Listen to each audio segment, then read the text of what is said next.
He is the president of the Heritage Conference, and he joins us this morning. Jody Rainey, brought to us by Marcus & Mack, a law firm representing injured people. I answered the phone with you, Jody, this morning saying I guess it's redundant to ask what's new. There's a ton new after a meeting yesterday of the principals and athletic directors at the Heritage Conference. How long did that thing last?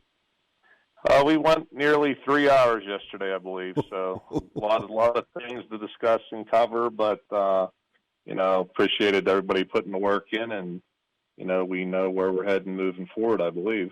And there's still some work to be done. Going to be meeting next week again to talk about the winter sports schedule. There's still a lot of considerations that have to be made there, aren't there? And there's still some unknowns yet. I mean, there's a lot, with the, announcements before Thanksgiving from the governor and the Secretary of Health and PDE. School boards are still, meeting and discussing, how we're coming back to school, how we're going to provide education. Is that going to be remotely? Is it going to be a hybrid model? So there's a lot of things that yet need to be decided, but, we do have a plan moving forward with some assumptions that we need to make, that's all. With the different ways that schools are approaching winter sports and practicing, some schools will still be in a fully remote mode. Some might be back to hybrid models come Monday, when a lot of schools are going to be getting underway with spring or winter practices. Is that affected at all by whether you're in school or not? It can be, and that's when I say some of the school boards they still are meeting and discussing how they're going to approach that. We have some ideas of how each school would be maybe leaning. So we're proceeding right now under the assumption that, we're going to plan that, we're going to be there. For some schools, that might be Monday. For other schools, it may be the 14th. For some schools, it may be midweek. So there's, so the start dates that we're going to make the assumptions on is based on that information that we do currently have right now available. What about Homer Center? What's the plan there? We do have a planning meeting tonight. We are right now as we stand. The intention is for us to go back on the 7th for practice. And start our winter sports seasons. And so we're going to plan that way. And then if we need to change that based on any decisions that are made tonight for the safety of students, then we'll adjust our plans accordingly. Just as with the start of the fall sports schedules, the one that immediately comes to mind is football, but there are other sports involved. Is that also the case with the winter sports? We immediately think of basketball, but there are others that have different considerations or need to? Yeah, we have, obviously basketball is the one sport that all of our schools do participate in the winter seasons, but we do have member schools that do sponsor wrestling programs, swim programs.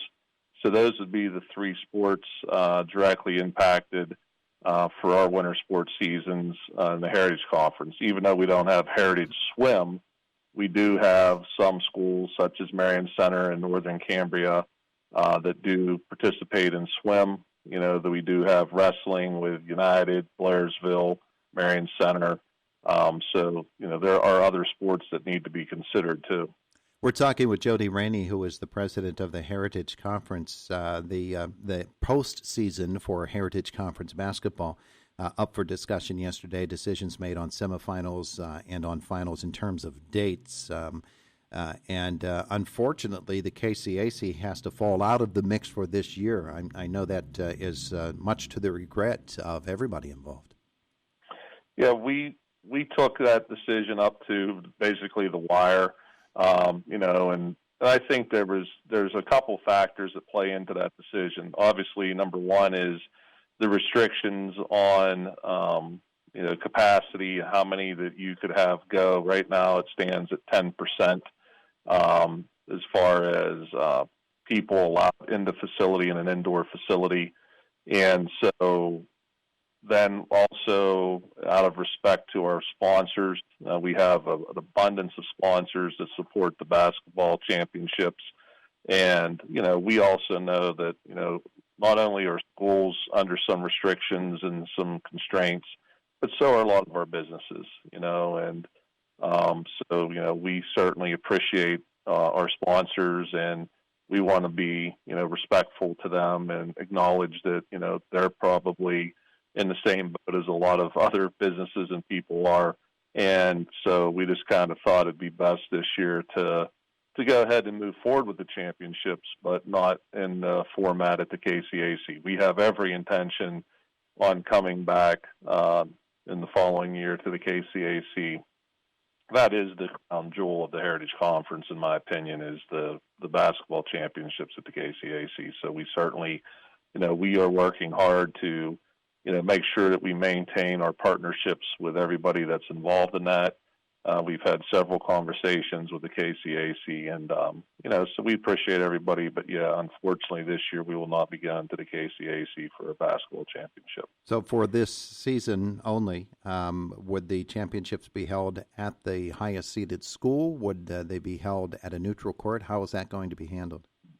Right now, our intention is to have the semifinals would be February 15th and 16th. So we talked a lot about weather dates and things like that. So right now, our semifinals would be the 15th, and they would be at the higher seed, but we're not having section play this year. A lot of people realize Ligonier Valley has moved to the WPIAL.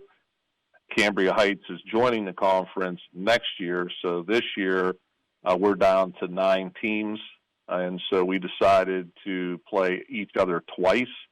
So we are going to have the seedings will come the first place. The team that's setting in first place would face the fourth place team in the semifinal, and the second and third place teams, as far as the final standings, would play each other in the other semifinal. And then the higher seed obviously would host, and then moving on to the championship, the higher seed would host the championship game. Okay. So that's the plan for this season. Now, next season, section realignment as well, and instead of going north-south, you're going east-west. That's a geographical decision as much as anything, isn't it? Yeah, good thing I have a degree in history, Todd, and geography is part of that, and social studies. So, yeah, I don't know if we're absolutely east-west, but that's what we're calling it, so we'll go with it. But, yeah, what we did, obviously, with the departure of Ligonier Valley and the entry of Cambria Heights next year, we started looking at our section alignments, and the ADs had looked at it hard and has made some recommendations, and we talked about that at the meeting yesterday. And then so what we approved would be the east section would be traditionally the former north section, with the exception of, so we got Northern Cambria, Cambria Heights, Penns Manor, Purchase Line, and Marion Center that will make up the east. And then West Shamokin moved to the west section, and it'll be West Shamokin, Homer Center, United, Blairsville, and Salzburg. So the big changes there are West Shamokin would have moved from their previous section to the section at Homer Center. The rest of us sat in the former south section. And Cambria Heights then was added to make 5 teams in the other section. All right, so we're working through the various issues that the Heritage Conference is facing, and conferences all over are facing the same sorts of issues. Now, before the delay in the start of winter sports practices, I noticed that on the master schedules, there were a lot of boy-girl doubleheaders being planned at some schools, and some Saturday action as well. That, I assume, was a move out of necessity as well, and maybe a little bit of foresight as to what the season might look like. And I would assume that as a new schedule is crafted, that will still be a part of the mix. Yeah, we're going to try to maintain the previous schedule to the extent that we can.